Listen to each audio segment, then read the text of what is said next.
Assalamualaikum warahmatullahi wabarakatuh. Kami dari kelompok 5. Di sini kami akan mempresentasikan tentang analisis strategi digital marketing dan public relation MC Donald Indonesia dalam menghadapi isu geopolitik. Next.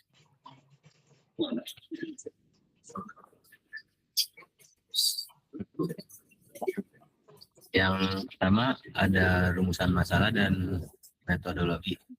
Rumusan masalahnya yang pertama yaitu ada strategi komunikasi, bagaimana deeskalasi sentimen negatif dari isu politik global. Yang kedua ada implementasi digital, itu bagaimana taktik promosi dan optimalisasi digital PR di media sosial. Yang ketiga ada efektivitas CSR, yaitu seberapa ampuh donasi filantropi dan influencer menekan laju boykot. Yang selanjutnya ada metode dan tujuan penelitian. Tujuannya itu menganalisis efektivitas, image restorasi teori, strategi framing, dan taktik marketing PR dalam mitigasi krisis reputasi global.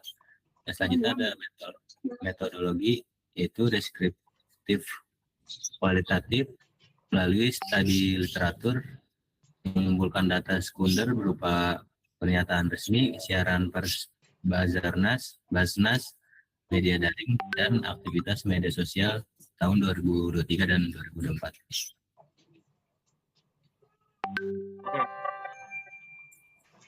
Oke, selanjutnya saya akan membahas mengenai dilema krisis atau spillover effect yang dialami McDonald Indonesia.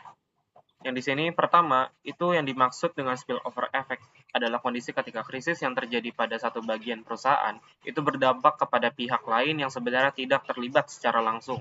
Dalam kasus ini, McDonald Israel mengambil keputusan untuk mendonasikan makanan kepada Israel Defense Force atau IDF.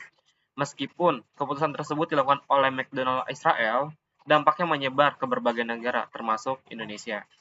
Akibatnya, McDonald Indonesia ikut menerima reaksi negatif dari masyarakat berupa seruan boykot, penurunan citra merek, hingga muncul berbagai kritik di media sosial.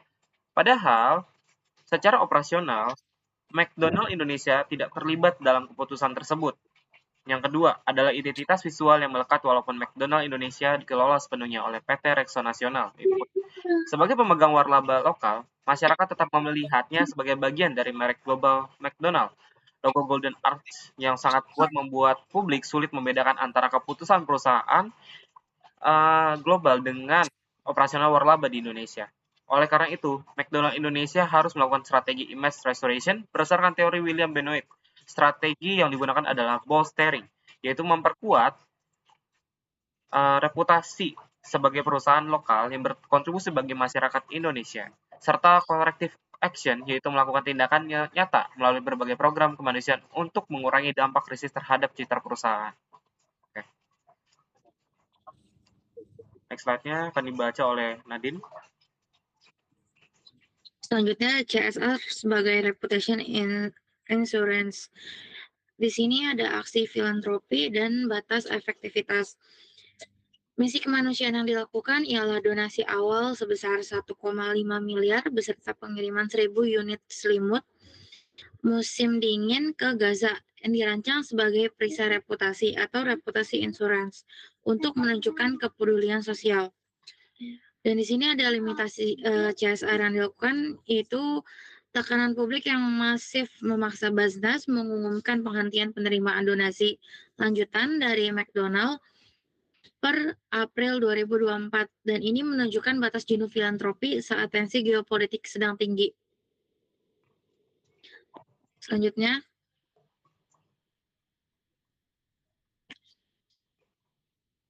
Plasma.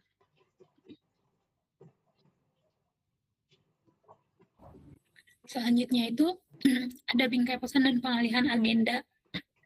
Yang pertama itu ada framing identitas lokal yang membingkai ulang posisi PT Presco National Food sebagai identitas murni nasional yang menyerap ribuan tenaga kerja lokal asli Indonesia. Terus selanjutnya ada framing kemanusiaan, yaitu yang untuk menginisiasi program MACD untuk kemanusiaan.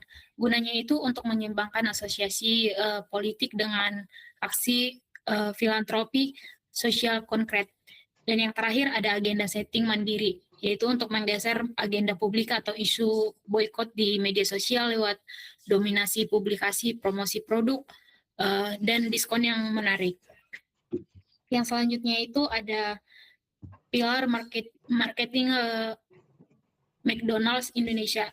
Yang pertama itu ada transparansi informasi untuk menyampaikan makin kenyal, yaitu dengan logo makin kenal makin sayang, secara terbuka penguji bahan baku dan jaminan kualitas kebersihan lokal. Yang selanjutnya itu ada distraksi promo dan diskon untuk mengalihkan sentimen melalui diskon di aplikasi McD Delivery, bundling harga, dan aktivitas loyalitas jangka pendek. Yang selanjutnya ada digital PR aktif, yaitu untuk memanfaatkan Instagram, TikTok, dan Twitter dengan merespon komentar publik serta menyajikan pesan dua arah yang lebih komunikatif. Terus selanjutnya ada kolaborasi toko kunci, yaitu untuk melanjutkan strategi influencer marketing yang kuat seperti BTS Meal, yaitu gunanya untuk mendongkrak brand awareness.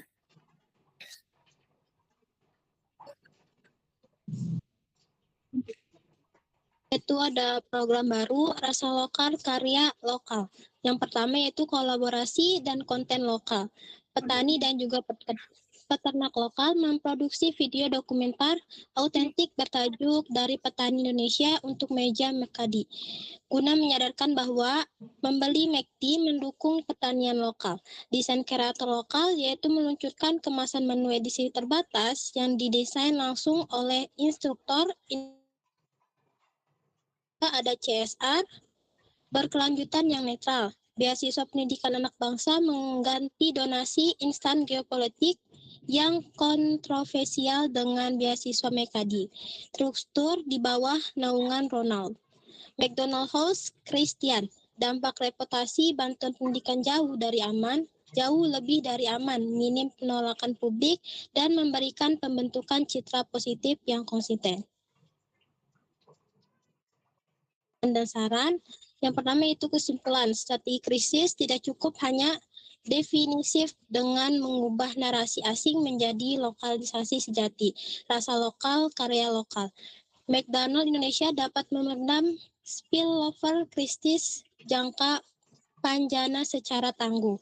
Lalu di selanjutnya ada saran, guna alat pemantauan sentimen media sosial tingkat lanjut secara pos donasi filantropi yang berbau politik luar negeri ke ranah kesehatan domestik dan beasiswa anak bangsa. Selanjutnya saya serahkan kepada Saudara Iqbal.